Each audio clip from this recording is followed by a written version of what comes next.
Assalamualaikum warahmatullahi wabarakatuh. Selamat pagi semuanya. Bagaimana kabar kalian hari ini?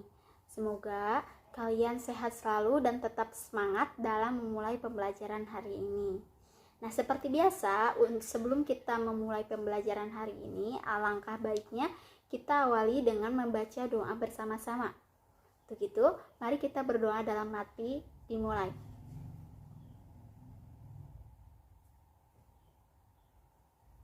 Selesai. Nah baik, pada kesempatan hari ini Ibu akan membahas mengenai lembaga keuangan bank, di mana perbankan atau bank mungkin hampir semua orang mengenalnya. Nah di sini Ibu akan menampilkan sebuah video mengenai bank. Nah untuk itu mari kita lihat bersama-sama video tersebut. Perbankan. Ikuti pelayanan terbaik dari bank. Mungkin hampir semua orang mengenal bank yang tersebar di berbagai pelosok daerah di seantero Nusantara. Namun, apakah mereka telah mengenal bank dengan baik? Apakah mereka memahami berbagai produk perbankan yang dapat memudahkan kehidupan mereka? Bank adalah sahabat masyarakat sejak dulu yang setia mendampingi setiap pribadi dalam bertumbuh, baik dalam pekerjaan maupun dalam bidang usaha. Bank juga menerima layanan kiriman uang atau transfer, baik dari rekening perusahaan ataupun antar rekening pribadi. Cukup dengan membuka rekening, maka gaji langsung dapat ditransfer atau dipindah bukukan dari rekening perusahaan ke rekening pegawai. Setiap orang dan keluarga layak memiliki sebuah rekening tabungan yang dapat dipergunakan sebagai sarana menyimpan uang mereka dengan aman. Aman dari pemakaian diri dan aman dari tindak kejahatan pencurian. Selain sebagai sarana tempat menyimpan kekayaan yang aman, tabungan yang memiliki kartu ATM juga bermanfaat sebagai alat pembayaran yang aman dan nyaman kala melakukan pembelanjaan. Kartu ATM ada yang dapat dipergunakan sebagai kartu debit yang langsung mengurangi tabungan yang dimiliki. Sehingga kita tidak lepas kendali, karena kala dana masih ada, kita dapat melakukan pembelanjaan. Namun kala dana sudah menipis, maka kita pun akan berhati-hati saat berbelanja dengan kartu debit tersebut. Disarankan, sebagai seseorang yang merencanakan masa depan, sebaiknya setiap pribadi dan keluarga memiliki setidaknya 2 rekening tabungan. Rekening pertama dipergunakan untuk tempat menampung penghasilan atau gaji dan tempat dana untuk berbelanja. Jadi, rekening pertama adalah rekening masuk dan keluar. Sedangkan rekening kedua adalah rekening untuk menampung dan mengakumulasikan dana investasi masa depan. Rekening kedua ini hanya dapat menerima. Dan setelah dana yang terkumpul cukup besar, baru digunakan untuk membeli produk investasi lainnya. Salah satu instrumen investasi yang dapat dimanfaatkan masyarakat adalah deposito, yang memberikan keuntungan pasti setiap bulan kepada deposan atau investor. Pastikan bunga tabungan dan deposito yang ditawarkan bank tidak melampaui bunga penjaminan LPS, Lembaga Penjamin Simpanan, yang dapat diketahui dari www.lps.go.id agar uang Anda aman dijamin LPS. Lalu, satu produk perbankan yang sangat baik bagi keluarga muda adalah KPR, KPA atau kredit lainnya. KPR dan KPA membantu masyarakat dalam memiliki hunian tempat tinggal. Cukup dengan menyediakan uang muka dan masyarakat dapat mencicil pinjaman tersebut untuk jangka waktu yang relatif lama hingga 20 tahun, disesuaikan dengan kemampuan keuangan dan usia debitur. Bunga KPR dan KPA yang relatif lebih kecil dari kenaikan harga properti memberikan keuntungan bagi para debitur daripada berusaha mengumpulkan dana untuk membeli properti idaman secara tunai. Karena harga properti akan terus bergerak naik dan relatif sulit terkejar. Silahkan mengunjungi bank terdekat di tempat Anda untuk menikmati berbagai fasilitas dalam mencapai masa depan sejahtera. Bank, sahabat menuju masa depan. Cerdas mengelola masa depan sejahtera. Sikapi uang dengan bijak.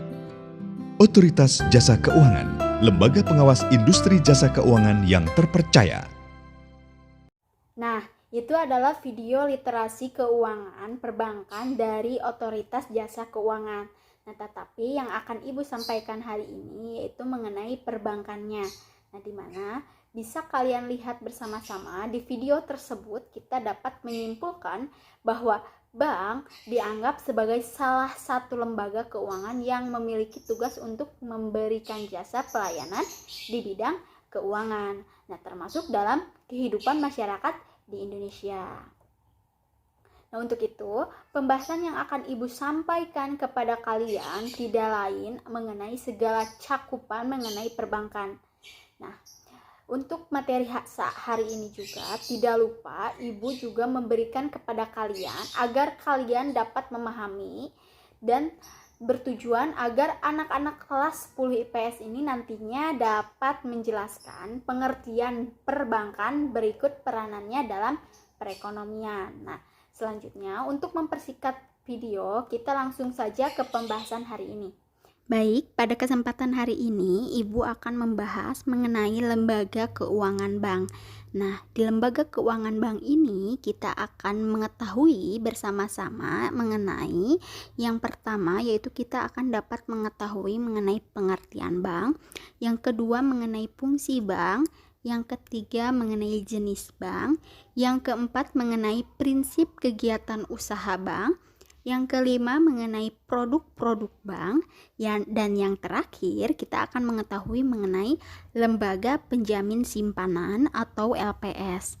Nah, kita langsung saja ke pembahasan yang pertama, yaitu ada mengenai pengertian bank. Nah, bank itu sendiri ternyata berasal dari bahasa Italia, yaitu banco, di mana banco sendiri memiliki arti bangku atau meja. Nah, tapi yang menjadi pertanyaannya adalah mengapa bangku dan atau meja ada hubungannya dengan sejarah bank? Nah, ternyata pada saat itu meja dalam sejarah bank pertama kalinya digunakan sebagai tempat penukaran uang. Nah, dalam kata lain bahwa pada saat itu bank hanya digunakan sebagai tempat penukaran uang saja. Nah, sehingga pada saat itu ada pada tahapan berikutnya fungsi bank diperankan oleh para pandai emas, di mana pandai emas itu yaitu goldsmith yang menyediakan jasa menyimpan uang emas dan perak untuk menghindari pencurian. Nah, untuk membuktikan bahwa seseorang telah menitipkan uang, dia diberi selembar kertas yang lebih populer dengan nama goldsmith note. Nah, goldsmith note ini dapat disamakan dengan uang giral pada saat ini, karena dengan lembar kertas itu ternyata transaksi jual beli emas bisa dilakukan dengan mudah oleh goldsmith dan penyimpanan uangnya. Nah, selanjutnya ada pengertian bank menurut Profesor J.M. Perrin Stuart. Nah, menurut beliau dalam bukunya yang berjudul Bank Politis, beliau mendefinisikan bahwa bank adalah suatu badan usaha yang bertujuan untuk memberi kredit baik dengan uang sendiri maupun uang yang dipinjam oleh orang lain. Nah, dan cara mengedarkan alat penukarnya juga berupa uang kertas serta uang giral. Nah, selanjutnya juga ada menurut Undang-Undang Perbankan Nomor 10 Tahun 1998 tentang perubahan atas Undang-Undang Nomor 7 Tahun 1992 tentang perbankan. Nah, di sana dijelaskan bahwa bank adalah badan usaha yang menghimpun dana dari masyarakat dalam bentuk simpanan dan menyalurkannya kepada masyarakat dalam rangka meningkatkan taraf hidup rakyat banyak. Nah, dapat disimpulkan bahwa bank adalah badan usaha yang menghimpun dana dan dari masyarakat dalam bentuk simpanan dan menyalurkannya kepada masyarakat dalam rangka meningkatkan taraf hidup rakyat banyak. Nah, selanjutnya yang kedua yaitu ada fungsi bank. Nah, fungsi bank sendiri itu dibagi menjadi 3 bagian. Yang pertama yaitu penghimpun dana dari masyarakat. Nah, di sini maksudnya adalah bank berfungsi menghimpun dana dari masyarakat karena bank dipercaya oleh masyarakat sebagai tempat yang aman untuk penyimpan dana. Nah, sehingga masyarakat yang memiliki kelebihan dana menggunakan instrumen perbankan untuk menyimpan dananya tersebut di bank dalam bentuk simpanan. Sehingga masalah keamanan uang nasabah di bank merupakan faktor penting dan hal yang paling sensitif dalam dunia perbankan. Selain untuk rasa aman, tujuan lainnya adalah sebagai tempat untuk melakukan investasi. Nah, sehingga dengan menyimpan uang di bank, maka masyarakat juga akan memperoleh keuntungan atas simpanannya. Nah, itu maksud dari penghimpunan dana dari masyarakat. Nah, selanjutnya ada penyalur dana ke masyarakat. Nah, selain menyalurkan dana merupakan kegiatan bank yang penting, maka sebagian besar penyalur dana kepada masyarakat terdiri dalam bentuk kredit untuk bank konvensional dan dalam bentuk pembiayaan untuk bank syariah. Nah, dengan penyaluran dana, maka bank akan memperoleh pendapatan baik dalam bentuk bunga untuk bank konvensional maupun dalam bentuk bagi hasil atau lainnya untuk bank syariah. Maka di sini pendapatan dari kegiatan ini merupakan pendapatan yang terbesar hampir di setiap bank. Nah, selanjutnya yang ketiga yaitu ada pelayan masyarakat. Di sini maksud dari pelayan masyarakat, maka bank dalam rangka memenuhi kebutuhan masyarakat, bank juga dapat memberikan beberapa fungsi pelayanan jasa kepada nasabah. Di antaranya adalah jasa pengiriman uang atau transfer, terus ada pemindah bukuan, ada penagih surat-surat berharga, clearing, terus ada inkaso, safe deposit box, dan garansi bank. Nah, dalam hal ini bank berfungsi sebagai agent of service. Nah, berdasarkan ketiga fungsi utama bank ini, maka dapat dikatakan bahwa fungsi bank tersebut adalah sebagai lembaga perantara keuangan. Nah, sebagai lembaga perantara keuangan, maka bank pada satu pihak merupakan nasabah yang memiliki dana dan di pihak lain merupakan nasabah yang membutuhkan dana. Nah, kegiatan aktivitas bank sebagai perantara keuangan akan dapat menyelesaikan sebagian masalah ekonomi, sehingga surplus dana yang dihimpun perbankan akan disalurkan kepada pengusaha dan juga masyarakat, sehingga investasi ini akan menghasilkan berbagai barang dan jasa serta membuka peluang pekerjaan. Nah, hal ini juga tentu saja akan mempengaruhi pertumbuhan ekonomi dan juga tingkat kesejahteraan masyarakat. Nah, karena itulah sebabnya bank juga berfungsi sebagai agen pembangunan. Nah, selanjutnya yang ketiga itu ada jenis-jenis bank. Nah, jenis bank dapat kita kelompokkan atas jenis kegiatannya, bentuk badan hukumnya, dan juga menurut kepemilikannya. Nah, jenis bank juga dibedakan menjadi di 4 bagian. Yang pertama ada bank sentral, yang kedua ada bank umum, yang ketiga ada bank syariah, dan yang terakhir ada bank pengkreditan rakyat atau BPR. Nah, yang pertama kita langsung saja yaitu ada bank sentral.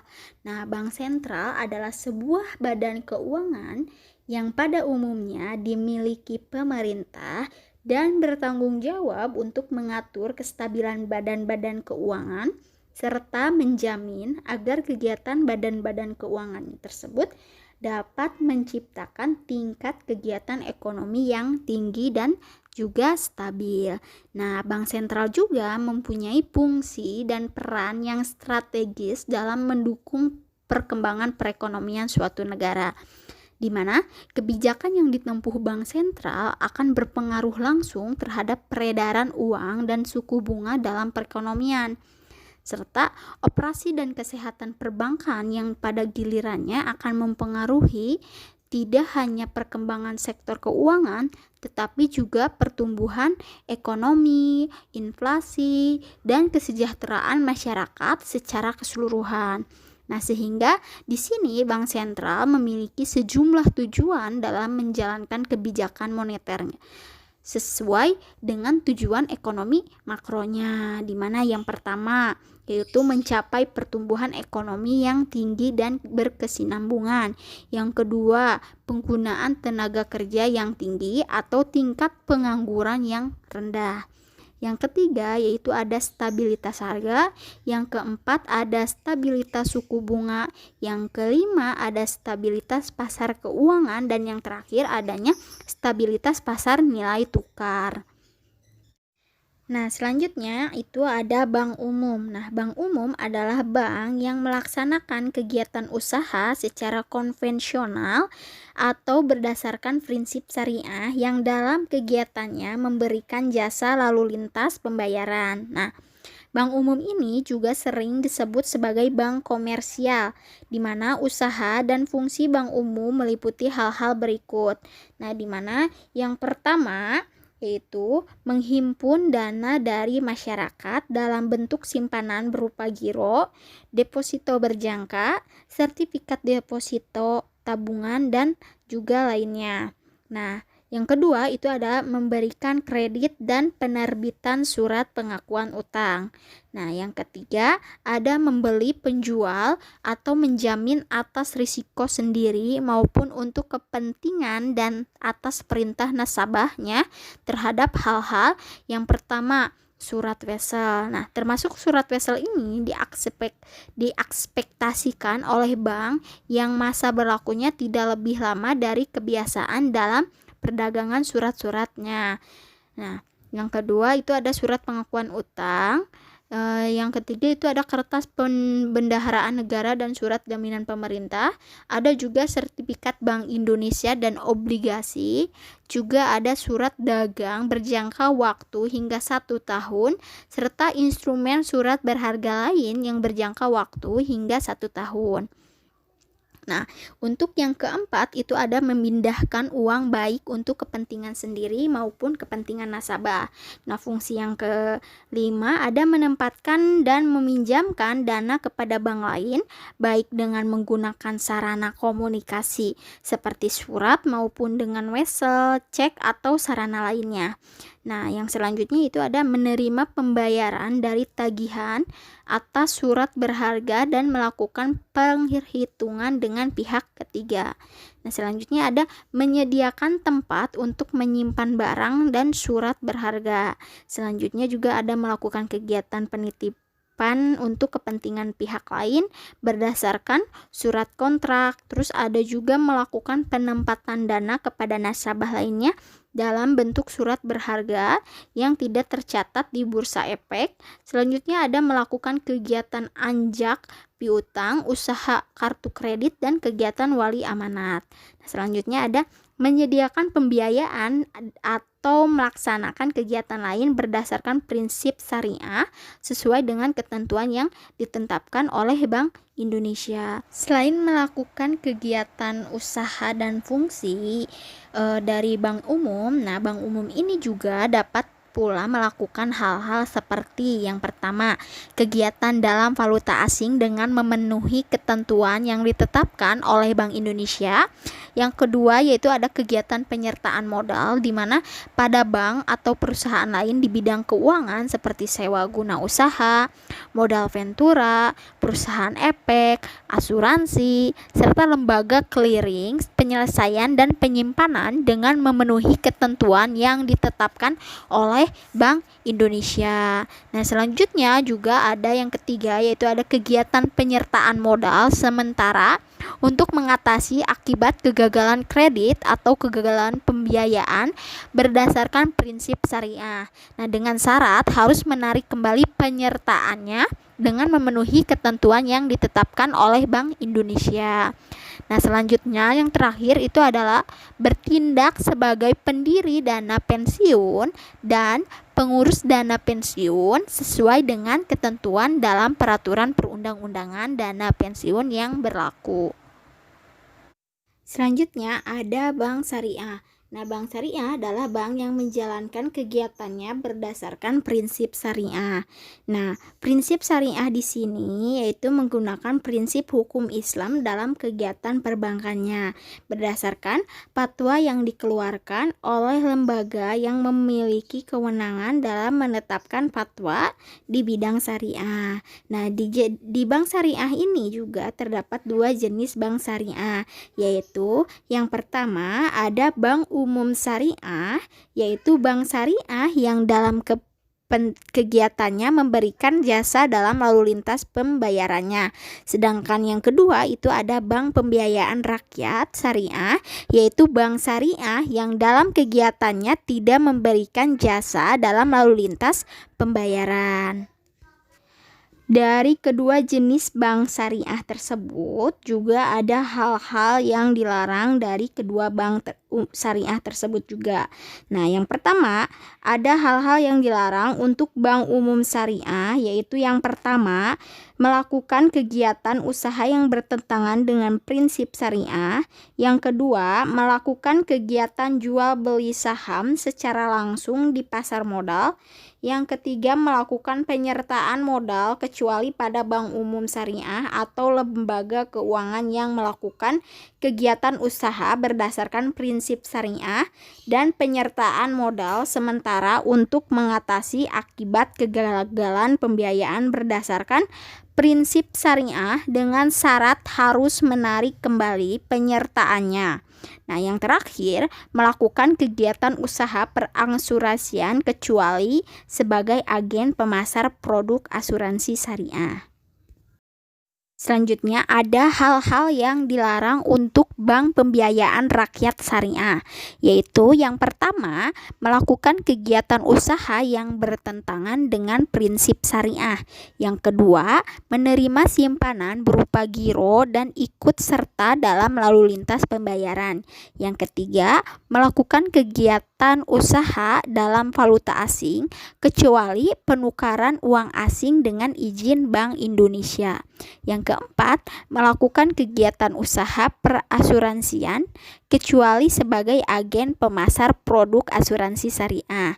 Nah, yang kelima, melakukan penyertaan modal kecuali pada lembaga yang dibentuk untuk mengulangi kesulitan likuiditas bank pembayaran rakyat syariah.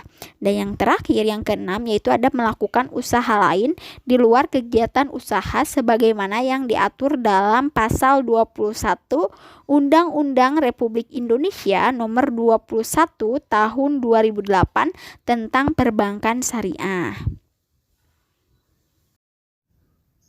Selanjutnya ada Bank Pengkreditan Rakyat atau BPR. Nah, BPR ini adalah bank yang menerima simpanan dari masyarakat lainnya dalam bentuk deposito, tabungan, atau bentuk lainnya dan memberikan pinjaman kepada masyarakat. Selanjutnya, dari Bank Pengkreditan Rakyat terdapat usaha dan fungsi BPR tersebut antara lain yang pertama ada menghimpun dana dari masyarakat dalam bentuk simpanan berupa deposito berjangka, tabungan, dan bentuk lainnya. Yang kedua ada memberikan kredit. Yang ketiga ada menyediakan pembiayaan dan penempatan dana berdasarkan prinsip syariah sesuai dengan ketentuan yang ditetapkan oleh Bank Indonesia. Nah, yang terakhir ada menempatkan dananya dalam bentuk sertifikat Bank Indonesia atau SBI, deposito berjangka, sertifikat deposito, dan tabungan pada bank lainnya. BPR atau Bank Pengkreditan Rakyat juga dilarang menerima simpanan berupa giro, ikut serta dalam lalu lintas pembayaran, melakukan kegiatan usaha dalam valuta asing, penyertaan modal, usaha perasuransian, dan juga usaha lain di luar kegiatan usaha. Selanjutnya ada pembagian bank menurut bentuk badan hukum dan juga ada pembagian bentuk bank menurut kepemilikannya. Menurut badan hukumnya, bank dibedakan menjadi bank yang berbadan hukum. Yang pertama, perseroan terbatas, yang kedua, koperasi, dan yang terakhir, perusahaan daerah. Sedangkan pembagian bank menurut bentuk kepemilikannya dapat berdasarkan faktor kepemilikan dapat dikelompokkan atas bank pemerintah, bank swasta, bank campuran, dan juga bank pemerintah daerah. Nah, yang pertama ada bank pemerintah. Nah, bank pemerintah ini adalah bank yang modalnya berasal dari pemerintah dan bertugas untuk meningkatkan kesejahteraan masyarakat. Nah, contoh dari bank pemerintah ini yaitu ada Bank Tabungan Negara atau BTN. Nah, untuk yang kedua itu ada bank swasta. Nah, bank swasta adalah bank yang pemilik modalnya dimiliki oleh pihak swasta. Umumnya, bank ini bertujuan untuk mencari laba. Contoh dari bank swasta itu ada Bank Mega, Bank Cim Niaga, dan Bank OCBC NISP. Nah, yang ketiga itu ada bank campuran. Nah, bank campuran ini adalah bank yang sebagian modalnya dimiliki pemerintah dan sebagian lain dimiliki oleh swasta. Contoh dari bank campuran ini ada BNI, Bank Mandiri, dan BRI. Nah, selanjutnya ada bank pemerintah daerah. Nah, bank pemerintah daerah ini adalah bank pembangunan milik pemerintah daerah yang terdapat pada setiap daerah tingkat 1. Contohnya ada Bank DKI, BPD Sumatera Barat atau Bank Nagari, dan juga ada Bank BPD Jawa Barat atau Bank BJB. Nah, selanjutnya yang keempat itu ada prinsip kegiatan usaha bank, baik itu konvensional dan juga syariah. Nah, prinsip kegiatan usaha dalam menjalankan kegiatan usahanya, perbankan berpegang pada beberapa prinsip, yaitu yang pertama ada prinsip kehati-hatian.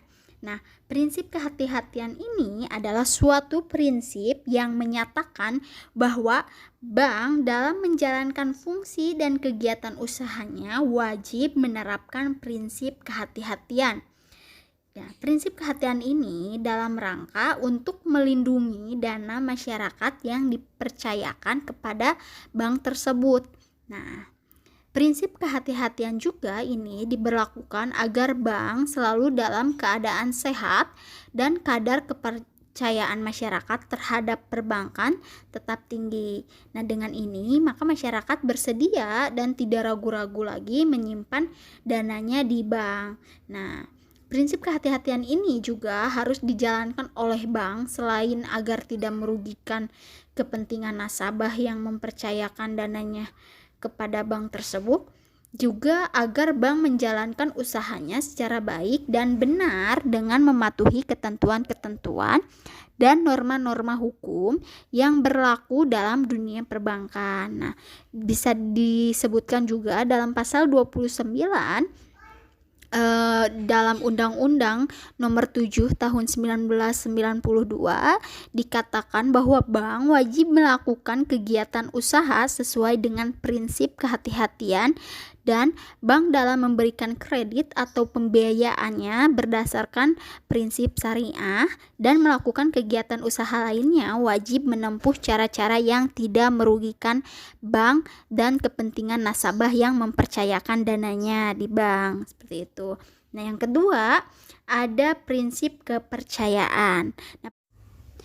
Nah, prinsip kepercayaan ini adalah suatu prinsip yang menyatakan bahwa usaha bank dilandasi oleh hubungan kepercayaan antara bank dan juga nasabahnya, baik itu nasabah yang menyimpan dana di bank tersebut maupun nasabah debitur. Nah, dalam pasal 29 Undang-Undang Nomor 10 Tahun 1998 dikatakan bahwa mengingat bank terutama bekerja dengan dana dari masyarakat yang disimpan pada bank atas dasar kepercayaan, Setiap bank perlu terus menjaga kesehatannya dan memelihara kepercayaan masyarakat pada bank tersebut.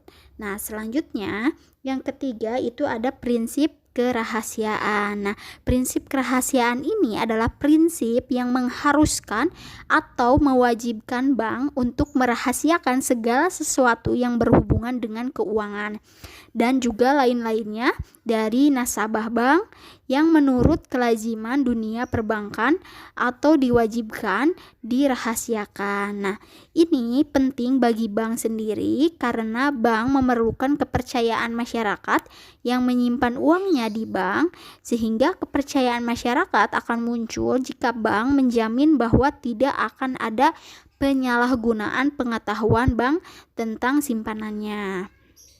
Nah, selanjutnya yang terakhir itu ada prinsip mengenal nasabah. Nah, prinsip mengenal nasabah ini adalah prinsip yang diterapkan oleh bank untuk mengenal dan mengetahui identitas nasabah. Nah, di sini memantau kegiatan transaksi nasabah dan melaporkan setiap transaksi yang mencurigakan. Dan tujuan yang hendak dicapai dalam penerapan prinsip mengenal nasabah ini adalah meningkatkan peran lembaga keuangan dengan berbagai kebijakan dalam menunjang praktik lembaga keuangan sehingga dapat menghindari berbagai kemungkinan lembaga keuangan yang dijadikan ajang tindak kejahatan dan aktivitas ilegal yang dilakukan nasabah. Nah, sehingga dapat melindungi nama baik serta reputasi lembaga keuangan. Nah, prinsip mengenal nasabah ini juga yang harus dipatuhi secara ketat di bank sehingga bank dilarang memberi kredit kepada debitur yang latar belakang dan kegiatan usahanya tidak jelas atau meragukan seperti itu. Nah, sehingga prinsip mengenal nasabah ini mencakup juga kemauan atau karakter dan kemampuannya untuk melunasi kreditnya seperti itu. Jadi di sini itu prinsip mengenal nasabah di sini si bank itu tidak semerta-merta memberikan kepercayaan secara seluruhnya sebelum mengetahui si nasabah tersebut seperti itu. Nah, selanjutnya yang kelima itu ada produk perbankan. Nah, produk perbankan ini sebagian besar dana yang disalurkan bank kepada masyarakat sebenarnya bersumber dari masyarakat. Nah, dalam hal ini bank mendapat kepercayaan untuk melakukan kegiatan yang bersifat menguntungkan. Jika bank sudah tidak dipercaya oleh masyarakat, maka cepat atau lambat maka bank itu akan bangkrut. Nah, sehingga di sini ada aliran dana dari masyarakat yang masuk ke bank disebut dengan kredit pasif karena uang tersebut tersimpan di bank. Sebaliknya dana yang digunakan masyarakat untuk kegiatan produktif disebut kredit aktif. Nah, produk perbankan ini dibagi menjadi dua, yaitu kredit pasif dan juga kredit aktif. Nah, untuk kredit pasif yang pertama itu ada giro, adalah simpanan atau tabungan dari nasabah di bank yang dapat digunakan sebagai alat pembayaran. Nah, di sini maka uang tersebut setiap saat dapat ditarik oleh nasabah. Untuk kelancaran penggunaan uang oleh nasabah juga bank mengeluarkan cek atau biljet giro sehingga pengambilan uang oleh nasabah atau pembayaran utang cukup dilakukan dengan menulis cek atau biljet giro. Nah, sehingga saat cek atau biljet giro ditukarkan oleh kreditor, maka rekening nasabah tersebut akan langsung didebetkan oleh bank.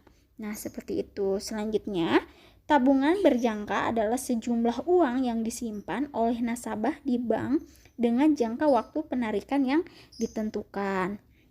Nah, di sini jangka waktunya bisa 1 bulan, 3 bulan, 6 bulan, 1 tahun, bahkan 2 tahun. Nah, sehingga di sini jika nasabah membutuhkan dana tersebut, maka sebelum jatuh tempo, maka bunga yang sudah menjadi haknya itu akan menjadi hilang. Nah, contoh A, mendepositokan uangnya sejumlah 5 juta rupiah. Nah, dalam jangka waktu 3 bulan, maka mulai tanggal 1 Maret 2000 anggaplah bunga diperhitungkan 12% setahun. Nah, pada tanggal 27 Mei 2014, maka si A membutuhkan uang itu. Lalu uang sejumlah 5 juta rupiah itu dapat diambil, namun bunga dari bulan Maret, April hingga 27 Mei 2014 yang disebut bunga berjalan tidak dibayar oleh bank. Nah, bukti bahwa nasabah telah mendepositokan uang di bank disebut sertifikat deposito, seperti itu. Nah, karena sertifikat deposito itu dapat diperjualbelikan. Nah, selanjutnya itu adalah tabungan adalah simpanan nasabah di bank yang penarikan dananya dapat dilakukan setiap saat sesuai dengan ketentuan yang ditetapkan. Nah, bahkan ada tabungan yang dapat diambil melalui tabungan ATM atau anjungan tunai mandiri selama 24 jam kan ya. Nah, selanjutnya itu ada deposit on call. Nah, deposit on call ini adalah jenis tabungan tetap yang dapat diambil setelah ada pemberitahuan terlebih dahulu dari si penabung. Nah, selanjutnya yang terakhir itu ada deposito automatic rollover. Nah, ini adalah suatu jenis deposito yang jika uangnya tidak diambil sampai dengan waktu jatuh tempo, maka deposito langsung diperpanjang dan bunganya langsung dihitung secara otomatis. Nah, yang kedua itu ada kredit aktif. Nah, kredit aktif ini dana yang diberikan bank kepada masyarakat untuk berbagai tujuan disebut kredit aktif. Nah, jenis-jenisnya yang pertama itu ada kredit rekening koran, yaitu kredit yang diberikan sesuai dengan kebutuhan. Nah, artinya kredit itu dapat diambil sejumlah yang dibutuhkan sehingga jaminan dari kredit rekening koran dapat berupa surat-surat berharga, barang-barang yang ada pada gudang peminjaman, dan barang-barang bergerak seperti mobil atau juga ada harta tetap. Nah, kredit ini meringankan nasabah karena bunga dihitung dari jumlah uang yang terpakai. Nah, seperti itu. Selanjutnya ada kredit reimburse. Nah, kredit ini adalah pinjaman yang diberikan suatu bank kepada nasabah dengan cara membayar harga beli suatu barang. Nah, harga bayar ini dibayar oleh bank setelah penjual memperlihatkan bukti-bukti pengiriman barangnya. Nah, setelah barang terjual atau setelah pembeli memiliki dana, maka barulah jumlah pembelian ini akan dibayar ke bank. Nah, hal ini lazim dilakukan dalam transaksi internasional. Nah, sedangkan yang ketiga itu ada kredit accept. Nah, kredit ini adalah kredit yang diberikan bank dengan cara menandatangani akses yang ditarik oleh nasabah. Nah, kredit ini biasanya akan dijual oleh nasabah seperti itu. Nah, selanjutnya ada kredit dokumenter. Nah, kredit ini yaitu kredit yang diberikan oleh bank kepada nasabah atas jaminan dokumen yang diserahkan ke bank. Nah, biasanya dokumen yang diberikan kredit ini adalah surat pengiriman barang atau sejenisnya yang telah disetujui oleh kapten kapal pengangkut. Nah, selanjutnya yang terakhir itu ada kredit dengan jaminan surat-surat berharga. Nah, kredit ini adalah kredit yang diberikan oleh bank kepada pelanggan untuk membeli surat-surat berharga. Nah, karena sebagian atau mungkin seluruh harga beli surat-surat berharga dibayar oleh bank, maka sebagian jaminan kredit tersebut adalah surat-surat berharga yang dipegang oleh bank. Nah, seperti itu. Selanjutnya itu adalah materi terakhir mengenai lembaga penjamin simpanan atau LPS. Nah, yang pertama akan Ibu bahas yaitu mengenai latar belakang berdirinya lembaga penjamin simpanan atau LPS. Nah, dulu ketika kita pernah mengalami krisis moneter yang menghantam Indonesia pada tahun 1998, yang berakibat dilukidasinya 16 bank. Nah, pada saat itu sempat membuat kepercayaan masyarakat pada perbankan menurun. Maka Untuk mengatasinya, pemerintah sempat mengeluarkan kebijakan memberikan jaminan untuk seluruh kewajiban bank terhadap nasabahnya, termasuk simpanan masyarakat. Nah, kebijakan simpanan masyarakat ini terbukti dapat meningkatkan kepercayaan masyarakat terhadap perbankan. Namun, ruang lingkup penjamin yang terlalu luas telah membebani keuangan negara dan dapat menimbulkan moral hajar bagi pelaku perbankan dan nasabahnya. Nah, dengan melihat salah satu sisi negatif simpanan masyarakat dan setelah mempertimbangkan faktor lainnya serta pada saat itu semakin membaiknya kondisi perbankan, maka kebijakan simpanan masyarakat akhirnya diputuskan untuk diakhiri.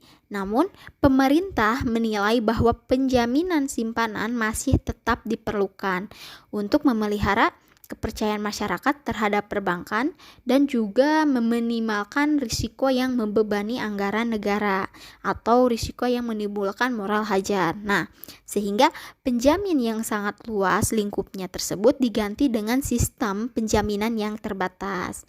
Maka pada saat itu dibentuklah Lembaga Penjamin Simpanan atau LPS, yaitu lembaga independen yang dibentuk berdasarkan Undang-Undang Nomor 24 Tahun 2004 tentang Lembaga Penjamin Simpanan atau UU LPS yang diubah dengan Undang-Undang Nomor 7 Tahun 2009 sehingga Undang-Undang LPS diundangkan tanggal 22 September 2004 dan mulai berlaku 12 bulan setelah diundangkan, yaitu tanggal 22 September 2005. Selanjutnya yaitu LPS atau Lembaga Penjamin Simpanan menjamin simpanan nasabah bank konvensional dan simpanan bank nasabah bank syariah. Nah, simpanan nasabah bank konvensional yang dijamin oleh LPS berbentuk tabungan, deposito, giro, sertifikat deposito, dan bentuk lainnya yang dipersamakan dengan itu. Nah, selain itu, LPS menjamin nasabah bank syariah yaitu yang berbentuk giro wadiah, tabungan wadiah, tabungan mudharabah, dan deposito mudharabah. Nah, selanjutnya ada tugas dan fungsi LPS. Nah, secara detail LPS mempunyai beberapa fungsi. Yang pertama, merumuskan dan menetapkan kebijakan pelaksanaan penjaminan simpanan. Yang kedua, melaksanakan penjaminan simpanan. Yang ketiga, merumuskan dan menetapkan kebijakan dalam rangka turut aktif memelihara stabilitas sistem perbankan. Nah, yang keempat, merumuskan, menetapkan, dan melaksanakan kebijakan penyelesaian bank gagal yang tidak berdampak sistematik. Nah, yang terakhir, yang kelima, yaitu melaksanakan penanganan bank gagal yang berdampak sistematik. Nah, selanjutnya untuk menunjang tugas dan fungsi tersebut, maka LPS diberikan wewenang antara lain yaitu yang pertama, menetapkan dan memungut premi penjaminan dan kontribusi ketika bank pertama kali menjadi peserta sekaligus melakukan pengelolaan kekayaan dan kewajiban LPS. Nah, yang kedua, mendapatkan data simpanan nasabah, data kesehatan bank, laporan keuangan bank, dan laporan hasil pemeriksaan bank sepanjang tidak melanggar kerahasiaan bank sekaligus melakukan rekonsiliasi. Selanjutnya juga ada verifikasi dan konfirmasi atas data tersebut. Nah, yang selanjutnya, yang ketiga, itu ada menetapkan syarat, tata cara, dan ketentuan pembayaran klaim. Nah, yang keempat itu menunjuk, menguasakan, dan menugaskan pihak lain bertindak atas nama LPS untuk melaksanakan sebagian tugas tertentu. Nah, yang terakhir, yang kelima itu ada melakukan penyuluhan kepada bank dan masyarakat tentang penjaminan simpanan, termasuk menjatuhkan sanksi administratif bagi yang melanggar ketentuan. Nah, untuk transaksi transfer masuk dan keluar serta inkaso bukan merupakan bentuk simpanan, sehingga tidak dijamin kecuali transfer ke tempat baju.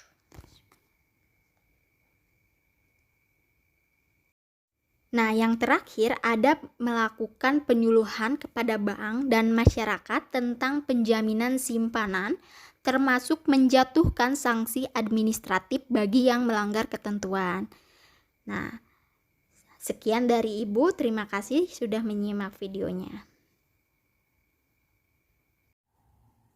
Alhamdulillahirrabbilalamin, pembahasan mengenai lembaga keuangan bank sudah Ibu sampaikan kepada kalian. Ibu harap anak-anak kelas 10 IPS 6 dapat memahami apa yang Ibu sampaikan, sehingga nantinya kalian akan dapat memahami apa yang Ibu sampaikan kepada kalian dan mengaplikasikannya ke dalam kehidupan sehari-hari. Nah, tak lupa Ibu juga ingin mengingatkan kepada kalian untuk mengisi evaluasian, karena evaluasian itu merupakan sebuah syarat penilaian kalian selain dari mengisi absensi, di mana evaluasian untuk hari ini Ibu menginginkan kalian merangkum pembahasan hari ini, dan jika kalian ada yang ingin ditanyakan kepada Ibu, kalian dapat mengisi di kolom komentar atau nanti kalian menanyakannya di WhatsApp grup ya. Nah, untuk itu Ibu sudahi pembelajaran hari ini. Sekian dari Ibu. Jaga selalu kesehatan dan jangan lupa untuk mengisi evaluasiannya. Selamat beraktivitas kembali. Wassalamualaikum warahmatullahi wabarakatuh.